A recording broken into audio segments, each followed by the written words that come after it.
On the morning of the wedding, my son sent me an email. Don't come. Pretend we don't know each other. Just watch the live stream. I stood still in the living room, my hand holding the suit I had pressed flat the night before. Molly turned toward me and asked, her voice light as air. When do we go see our son? I didn't answer. In that moment, I understood a painful contradiction. I had raised my son to become a successful man. Yet somehow, I wasn't worthy enough to be there on the most important day of his life. Before the story goes on, if you're listening and feel curious about what happens next, please subscribe to the channel and leave a comment letting me know where you're listening from. As for me, right then, I slowly sat down on the wooden chair by the window. The same spot where every morning Molly would stand and look out at the garden. That morning, the sunlight looked the same as always. Nothing hinted that something had just broken. The email was still open on the screen. I didn't read it a second time. Once was enough. The suit hung on the rack, dark gray, old style, but it fit. I had bought it almost 10 years ago, telling Molly I was saving it for a truly important day. She had nodded carefully, folding a light blue silk scarf and placing it on the table as if she were afraid of dropping something fragile. I helped her adjust the collar. My hands were used to precise movements, millimeter by millimeter. But that morning, everything slowed down. Molly smiled. A gentle smile. No doubt in it. We should leave early, right? She asked. I don't want to be late. I turned away, pretending to check the clock. Inside my head, those cold words echoed clearer than any sound in the room. Don't come. Pretend we don't know each other. Watch the live stream. I never imagined my son would ask that of me. Not in anger, not during an argument, but in a clean, on-time email stripped of emotion. It read like an administrative notice. And in that moment, I understood. I had just been removed from a story I helped write. I remember clearly the night Tyler told us about the wedding. He called from New York, his voice fast and excited, talking about the hotel, about names I had never heard before. Molly cried tears of joy. I stood still listening and asked only one question. Are you okay? Tyler laughed and said everything was perfect. I believed him. That morning when the email arrived, I realized that perfection had no room for us. Molly sat down in the chair across from me. She began telling the story of Tyler's first day of elementary school, a small detail she always repeated when she felt nervous. I listened, I nodded, but my mind was elsewhere. I thought about all those mornings driving him to school through Pennsylvania fog. The late dinners when I came home after Tyler was already asleep. The times I told Molly that everything would be fine as long as our son had a better chance than we did. I stood up and closed the laptop. Not because I wanted to escape, but because I needed silence. I made tea for Molly, placed the cup in front of her, and sat across from her. In that moment, I knew I had to choose. Not whether to go to New York, but how I would exist from this moment on. I didn't tell Molly about the email right away. Not because I wanted to hide it, but because I didn't know how to say it. How do you explain that the son she loves is asking us to disappear? At least for one day I looked into her eyes, saw her trust untouched, and understood that some truths need to be held back, at least for a little while. I stepped into my study.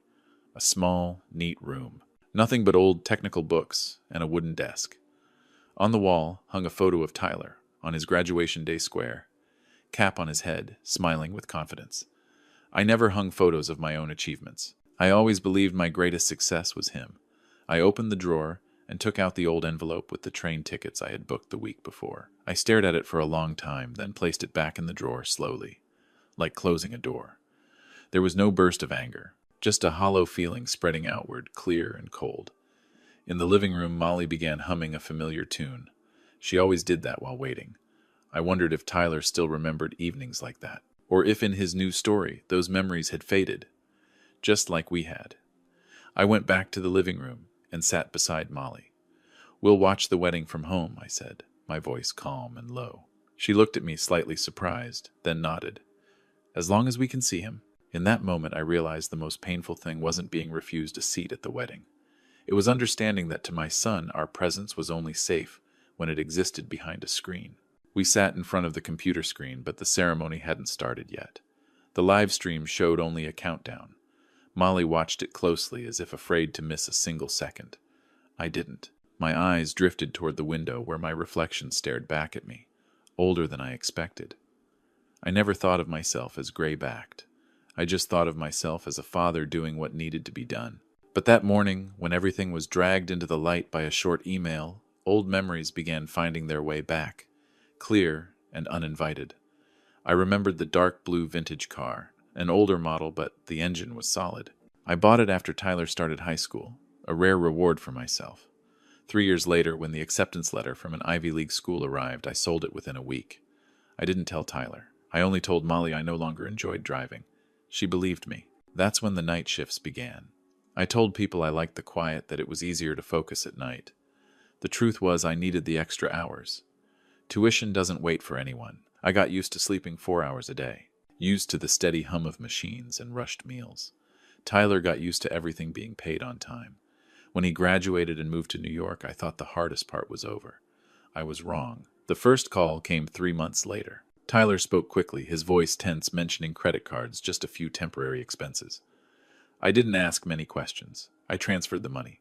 Later, I learned the amount was $45,000. I paid it off quietly over time, like a routine. Molly never knew about it. She believed her son was independent, strong. I didn't correct her. I thought that was the best way to protect her. And him. Then came the Manhattan rent. $3,500 a month, steady and predictable. I told Tyler it was a short-term loan. He didn't object. He didn't bring it up again. And once more, I didn't see it as a problem. I saw it as responsibility. That morning, sitting alone in my study, I reopened those numbers. Not to accuse, just to see them clearly. The recurring transfers filled the screen silent, precise, down to the day. I realized I had become background support in my son's life. Unnoticed, but if removed, everything would wobble. I moved the cursor and canceled each transfer. No rush, no hesitation. Each time I clicked, confirm, I paused for a beat just to be sure I was awake. I didn't feel relief. I felt necessary. After that, I called my lawyer. His voice was calm as always. I asked him to update the will, change the beneficiaries, and transfer ownership of the patents in my name into a private trust. He asked if I was sure. I said yes. No explanation needed. Those patents were never discussed in the family. Tyler knew I had been an engineer, but he didn't know what positions I held or which projects still carried my mark. I wasn't hiding anything. I just didn't talk about it. And he never asked. When I hung up, I sat there for a long time. There was no sense of victory, only an emptiness being slowly filled with clarity. For the first time in years, I knew exactly where I stood. From the living room, Molly called my name. She asked if the ceremony had started yet. I told her there were a few minutes left. She nodded and held my hand out of habit. That hand trembled slightly, almost unnoticed. I looked down and wondered how many signs I had missed, too busy chasing other things. I turned back to the screen just as the countdown disappeared. Music began to play. The image shifted to the hotel's grand hall. Everything looked bright. Perfect. Molly leaned forward, focused. I sat upright, my back against the chair like I was preparing for a test I never signed up for. One simple thought passed through my mind. Some sacrifices only matter when someone still sees them. And when no one does anymore, it's time to look back at yourself. The music grew louder, then softened. The camera swept across rows of tables draped in white cloth lights reflecting off crystal glasses so bright I had to squint. I had never stepped into a place like that. Not because I couldn't afford it, but because I never saw the need. Tyler was different. I realized that the moment he appeared on the screen, my son stood tall, shoulders open, a black suit cut perfectly to his frame. He didn't look like the boy who once hid behind my back at the old ball field. He looked like someone who had studied carefully how to stand in front of a crowd. I didn't see him searching for anything in that wide room. No glance toward the camera, as if afraid of running into something familiar. Molly leaned closer to the screen, whispering our son's name, her voice small, unsteady. I placed my hand on her shoulder, holding us both still. I didn't want her to see what was changing on my face. The ceremony unfolded smoothly, just as I expected. Prepared congratulations, smiles delivered on cue. I realized then this wasn't a ceremony for family. It was a performance, and Tyler was playing the lead. When it came time for speeches, the man I assumed was Brianna's father stepped up. He spoke slowly and clearly, with the confidence of someone used to being heard. He talked about reputation, about connections, about the future. Then, as a highlighted side note, he spoke about Tyler, the heir to a technology family raised in discipline and achievement. Molly turned to me, her eyes full of pride. I didn't look back at her. I kept my eyes on the screen. I understood that sentence perfectly. It wasn't just praise. It was part of the story Tyler had chosen. And in that story, I didn't exist as myself. I wasn't angry. Something else was rising instead. Slow, steady, a cold clarity. I realized Tyler wasn't just embarrassed by us. He had replaced us with a more convenient version. The ceremony continued. The camera moved across the guest tables. Strange faces, polite nods. Then suddenly the image settled on an older man. Gray hair, straight posture. I recognized him instantly before the thought even fully formed. Richard, my former boss. The only man who ever told me I should take more than I was given. I had smiled and refused. We hadn't seen each other in years. Richard leaned toward the person beside him and said something. The microphone didn't catch it, but I saw the shift on his face. He looked toward the stage, then toward a framed family photo nearby.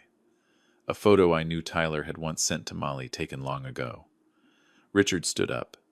No one stopped him, maybe because he didn't look like someone who should be stopped. He took the microphone, hesitated briefly, then said something that made the entire room pause. I couldn't hear every word, but I saw Tyler turn around. The smile on his face froze. Richard spoke about the past, about old projects, about a name, my name. He said my full name, clearly not a syllable wrong. Then he asked naturally, as if it were the most obvious question in the world, why that legend of the aerospace industry wasn't present today. Molly's hand loosened its grip on mine. She looked at me confused, trying to piece together scattered fragments. I took a slow, steady breath. I didn't want to frighten her, but I couldn't shield her forever. On the screen, Tyler stood still. Brianna leaned toward him and whispered something. I could see the discomfort spreading fast and visible. People around them began to murmur. The camera shook slightly, as if the operator didn't know where to point it anymore.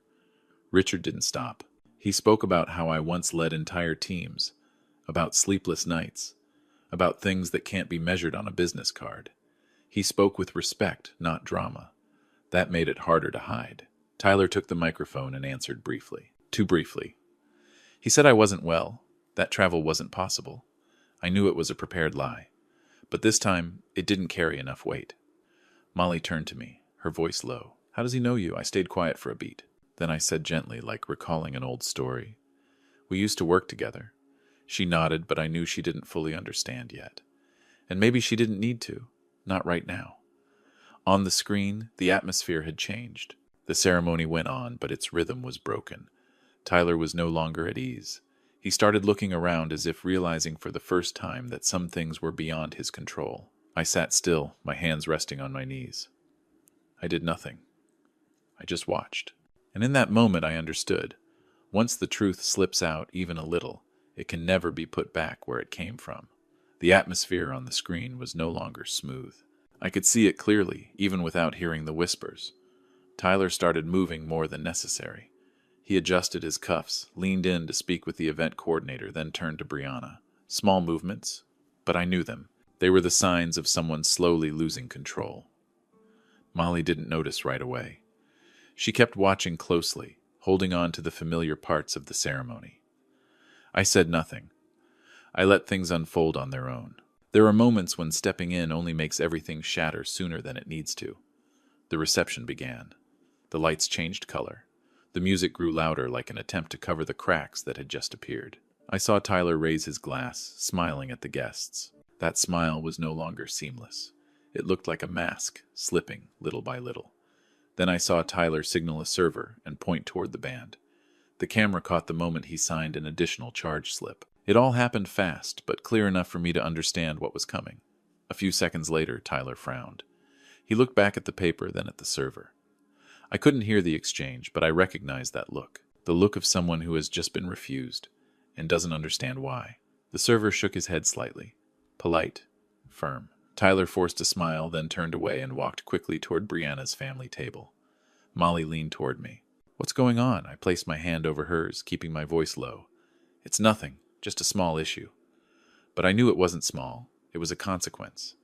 And it had arrived right on time. My phone vibrated in my jacket pocket. I didn't need to look to know who it was.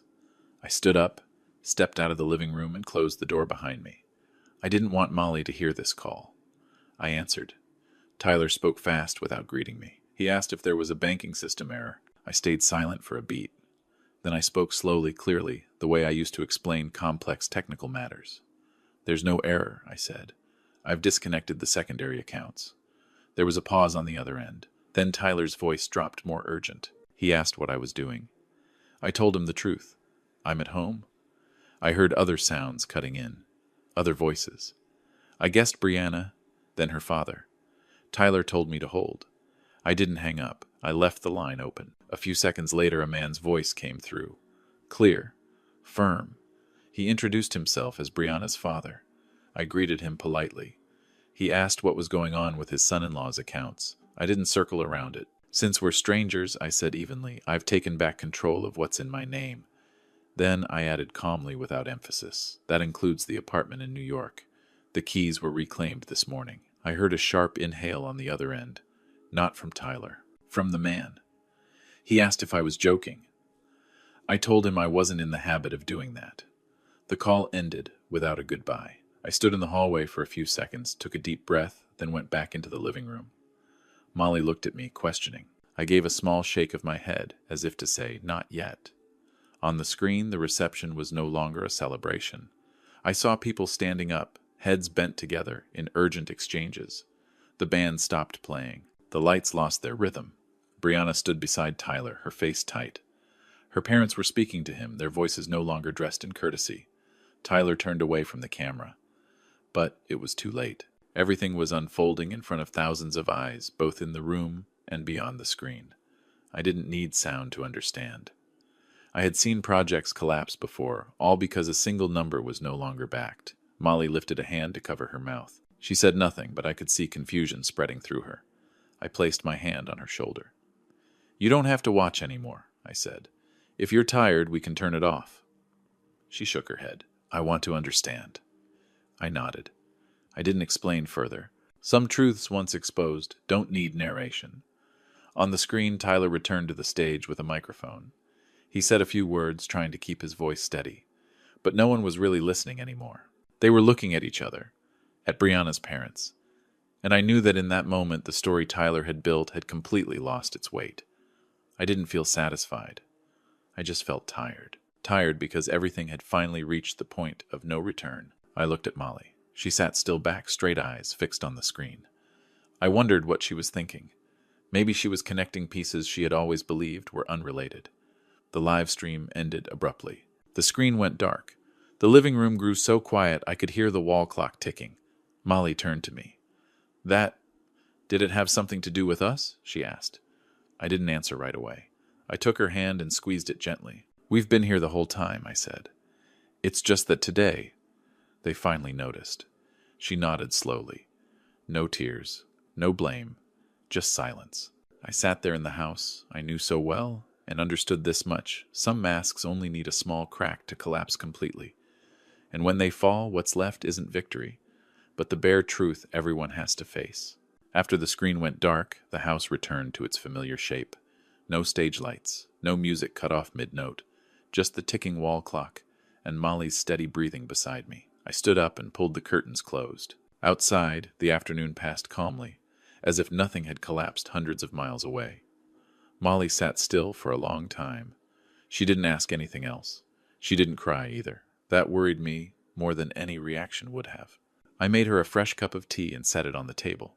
She held it with both hands, gripping it tightly as if holding something more fragile than the cup itself. "So, we're really not going to New York?" she asked quietly. I shook my head. "There's no need anymore." She nodded slowly, then looked around the living room at the old photos lined neatly on the wall. Tyler's 10th birthday, his first day of college. I realized that for the first time in a long while, she wasn't looking at them with pride, but with a gentle distance. That evening, it rained. The sound tapped steadily against the porch roof. I was washing dishes when I heard a car stop in front of the house. I didn't need to look outside to know who it was. Molly stood up out of habit, but I motioned for her to stay seated. The doorbell rang. Once, then again. I walked to the hallway and stood behind the wooden door. I didn't open it. I heard Tyler's voice on the other side. Hoarse, urgent. He called my name, then his mom's. He spoke fast without pause, as if afraid of being cut off. I didn't answer right away. I waited until he fell silent. I don't have anywhere else to go, he said. They told me to leave tonight. I leaned my back against the door. The wood felt cold. I could feel my heartbeat clearly. Not fast, not slow. I wasn't angry. I was just tired. The way you feel when a long journey finally ends. You chose your way of living, I said through the door. You chose a live stream over real life. Silence on the other side. The rain sounded heavier. I'm not opening the door, I continued, my voice calm. Not to punish you, but to let things stop here. I heard Tyler breathe hard. He said something else, but I couldn't make it out anymore. Maybe I didn't need to. I turned away and walked back to the living room. Molly looked at me. Her eyes were sad, but there was no blame in them. We did everything we could, I said. Not to convince her, but to remind myself. That night, we went to bed early. Molly held my hand as she slept like she always had. Her hand was warm. I thought about all the years behind us, and for the first time, I didn't feel the need to fix anything else. A few weeks later, we left Pennsylvania. Quietly. No announcements. I sold the house to a young family. They said they loved the garden. I smiled, knowing how patiently Molly had cared for it. We started the trip I had postponed for too long. No packed schedule. Just slow trains, small towns, morning coffee by hotel windows. Molly often forgot the names of places, but she remembered the feeling. She smiled more. I learned how to slow down with her. Sometimes sitting on a park bench, I thought about Tyler, not with anger, but with a quiet emptiness. I understood that some children have to collide with life to grow, and some lessons can't be handed over gently. One afternoon, Molly asked me, "Do you regret it?" I thought for a long time. Then I shook my head. "No," I said. "I just wish I had lived for myself sooner." She nodded and leaned against my shoulder. We sat there watching the sun set. No stage, no audience. Just two old people finally allowing themselves a place to stand. I learned something late but clearly. Never shrink yourself to fit into a story that doesn't include your name. Respect isn't a reward. It's the minimum. And if someone won't give you a seat at their table, then maybe it's time to build a different space of your own. No noise. No proving anything. Just enough peace to know that at the end of the road, Molly and I still have each other. And that is enough. This is where my story ends. Thank you for listening with patience and understanding. If this story made you think or touch something from your own life, please like the video, subscribe to the channel, and share it with anyone who might need to hear it. Every subscription and share helps real stories like this continue to be told. Thank you for being here, for walking alongside me, and I'll see you again in the next story.